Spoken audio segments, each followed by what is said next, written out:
What are the two for next week? It's Idiocracy and Elysium. Idiocracy and Elysium. Okay, so it's those two. They will be on reserve in the library for anybody who wants to check them out. If you don't want to go to the library, I would recommend getting a Netflix account or an Amazon Prime account. You can get a whole month free on Amazon Prime and then check out you can stream the videos. I think Idiocracy is on Netflix Instant. They're both available on DVD but not streaming. Okay. Yeah. Yeah, Idiocracy was on for a while, but they took it off. But you can find all of those movies at your local video store if you don't have a subscription to anything in particular. Video store. It's a video store. What is that? That makes me sad. Do we even have one in town now? Blockbuster's closed. Yeah, Blockbuster shut down. Hastings still rents.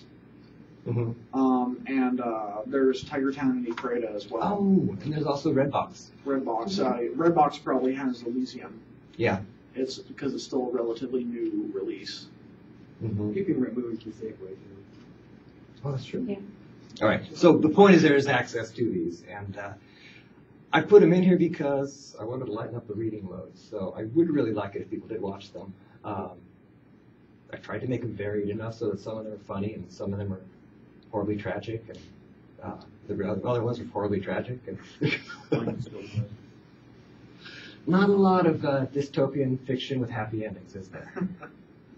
I don't know. Player Pianos wasn't completely depressing like I anticipated it to be. Oh yeah, I was going to tell you one of the reasons I couldn't read Player Piano was the copy I purchased. Does it not have the ending of the book? It's been No, it's actually polarized. much worse than that. Is it like the missing part of the book? Sort of, I guess you could say that. Oh, I don't see you have it on there. It's like the American version of Clockwork. Someone scribbled all over the inside, the first 50 pages. Nice. So they're just like blacked out. Yeah. It's Like pretty- someone went in and redacted the entire So first book. I had to find a download online. I couldn't even start reading until last night. So. I found Yeah. an audiobook. Yeah. I don't remember what I was looking for, but I just punched in something about Vonnegut and Player Piano, and first thing that came up was a full text version of it, just right there on the internet. Out of the can, yeah. I'm not surprised. Yeah. It's definitely old enough to be to have been re-uploaded on the internet a half dozen times. Yeah. Yeah. All right, let's see, other nuts and bolts things. Did you all get the message that the SurveyMonkey survey that I sent out was flawed? Yeah. The first one was Yes. missing several of the stories. So there are people who had read stories and reported on them, and then they couldn't vote on them. So I started it over. I had 10 responses, which actually was pretty good, and that was yesterday. Now I've got 5 on the new revised one, but I want to make sure that everybody does vote because it's important. I didn't think I'd have to do it twice, so I just did it the first time. And then I saw you posted it again. I was like, what? How am I going to do that again? Well, yeah, do, or you'll never know what people are going to choose. What if we thought our story was good, but we'd like to read something else? You could say that. In fact, a few people did. A few people weren't really all that fired up about their stories. Because I really did like Caught in the Oregon Draft, but as you did say, I think Never Let Me Go is better as a story.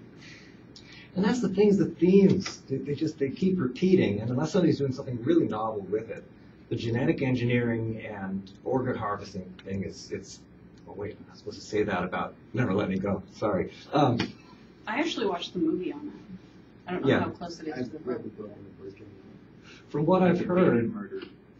yeah, I haven't seen the movie of Never Let Me Baby Go. Murder, because that's like half the stories in the collection. Yeah. Mine is quite literal. So what's going on with Never Let Me Go is the film version plays the people who we're focusing on throughout the story as being somewhat rebellious. So they don't like the situation they're in, but they kind of bow down to it. In the book, they're completely placid, and it's frustrating. And you can see how you wouldn't want that in a film version of it because it doesn't make you feel at ease. The book is eerie. It's really creepy. I love reading it. It was just all the way through. It's like, why don't you do something, please? Do something. It's not really clear in the book what's happening until you're a ways into it because he talks around it so well. Yeah, he uses euphemisms for just about everything. Which, I mean, I love that kind of thing. When you're looking at it, you're saying, they wouldn't call it by its real name. They would have euphemisms for everything they're doing, just to kind of, To make it less, Painful. yeah, I'm looking for a word that's Personal. nowhere near my brain. Yeah. That's one of the biggest criticisms of Ishiguro. Grizzly. Though, is that he writes There it about is. the things that people don't say.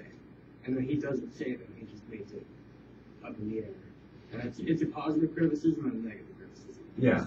They would use euphemisms to make it seem less grisly. Yeah. Right. Yeah. Less. What is the word? Visceral. Visceral. There That's you the go. word you. Less real. Yeah. All right. What else in terms of bookkeeping kind of things? Any questions about how we work